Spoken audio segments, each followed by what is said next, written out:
आज की कहानी।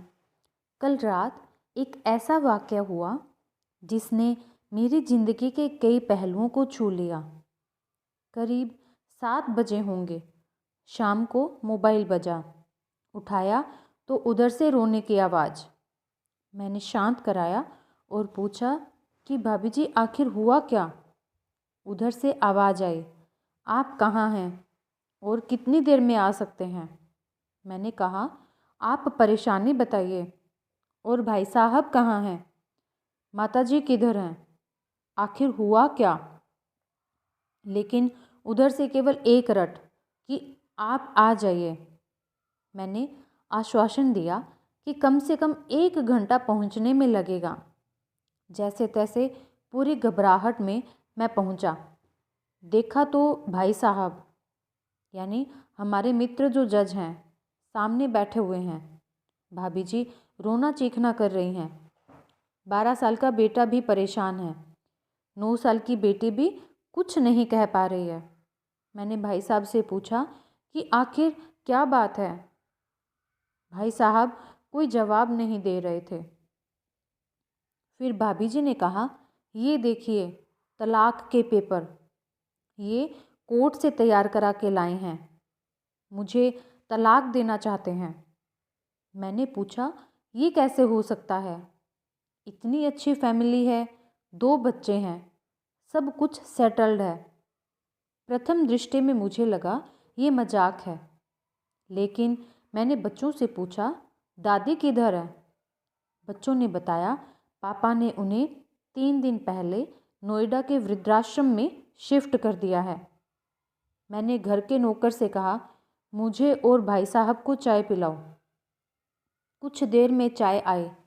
भाई साहब को बहुत कोशिशें की चाय पिलाने की, लेकिन उन्होंने नहीं पी और कुछ ही देर में वो एक मासूम बच्चे की तरह फूट फूट कर रोने लगे। बोले, मैंने 3 दिन से कुछ भी नहीं खाया है। मैं अपनी 61 साल की माँ को कुछ लोगों के हवाले करके आया हूँ। पिछले साल से मेरे घर में उनके लिए इतनी मुसीबतें हो गईं कि पत्नी यानी भाभी जी ने कसम खा ली कि मैं माँ जी का ध्यान नहीं रख सकती। ना तो ये उनसे बात करती थी और ना ही मेरे बच्चे बात करते थे। रोज़ मेरे कोर्ट से आने के बाद माँ खूब रोती थी। नौकर तक भी अपनी मनमानी से व्यवहार करते थे।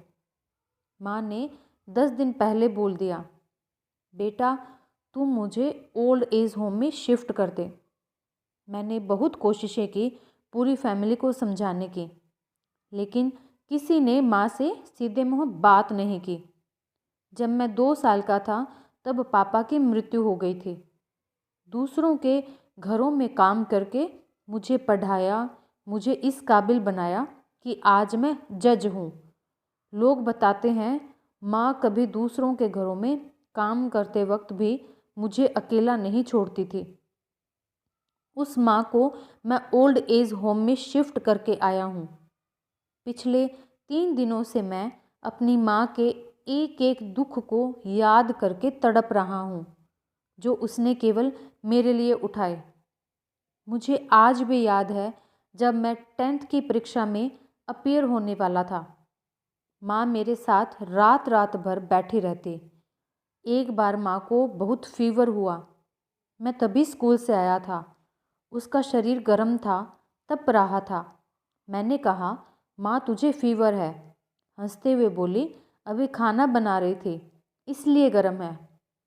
लोगों से उधार मांगकर मुझे दिल्ली विश्वविद्यालय से LLB तक पढ़ाया।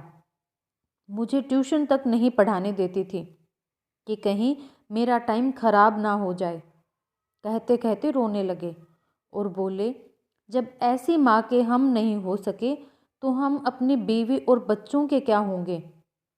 हम जिनके शरीर के टुकड़े हैं, आज हम उनको ऐसे लोगों के हवाले कराए जो उनकी आदत, उनकी बीमारी, उनके बारे में कुछ भी नहीं जानते। जब मैं ऐसी माँ के लिए कुछ नहीं कर सकता तो मैं किसी और के लिए भला क्या कर सकता हूँ। आज़ादी अगर इतनी प्यारी है और माँ इतनी बोझ लग रही है तो मैं पूरी आज़ादी देना चाहता हूँ। जब मैं बिना बाप के पल गया तो ये बच्चे भी पल जाएंगे, इसीलिए मैं तलाक देना चाहता हूँ।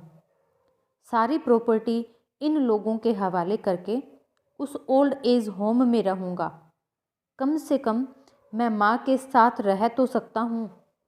और अगर इतना सब कुछ करके माँ आश्रम में रहने के लिए मजबूर है तो एक दिन मुझे भी आखिर जाना ही पड़ेगा।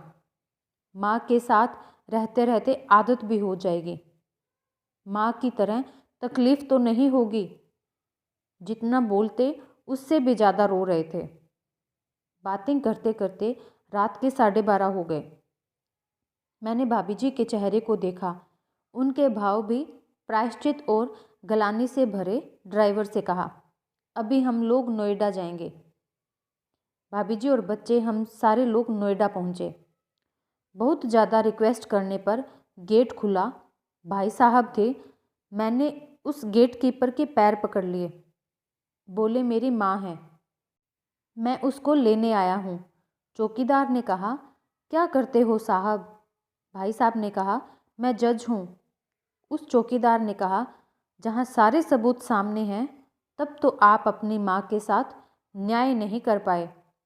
औरों के साथ क्या न्याय करते होंगे साहब? इतना कहकर हम लोगों को वहीं रोककर वह अंदर चला गया। अंदर से एक महिला आई जो वार्डन थी। उसने बड़े कातर शब्द में कहा, 2 बजे रात को आप लोग ले जाके कहीं मार दें तो मैं अपने ईश्वर को क्या जवाब दूंगी? मैंने सिस्टर से कहा, आप विश्वास करिए, ये लोग बहुत बड़े पश्चाताप में जी रहे हैं। अंत में किसी तरह उनके कमरे में ले गई। कमरे में जो दृश्य था उसको कहने की स्थिति में मैं नहीं हूँ। केवल एक फ़ोटो जिसमें पूरी फैमिली है और वो भी माँ जी के बगल में, जैसे किसी बच्चे को सुला रखा है। मुझे देखी तो उनको लगा कि बात न खुल जाए, लेकिन जब मैंने कहा हम लोग आपको लेने आए हैं तो पूरी फैमिली एक दूसरे को पकड़कर रोने लगी। आसपास के कमरों में और भी बुजुर्ग थे। सब लोग जागकर बाहर तक ही आ गए। उनकी भी आंखें नम थी। कुछ समय बाद चलने की तैयारी हुई। पूरे आश्रम के लोग बाहर तक आए। किसी तरह हम लोग आश्रम के लोगों को छोड़ पाए। सब लोग इस आशा से देख रहे थे कि शायद उनको भी कोई लेने आए।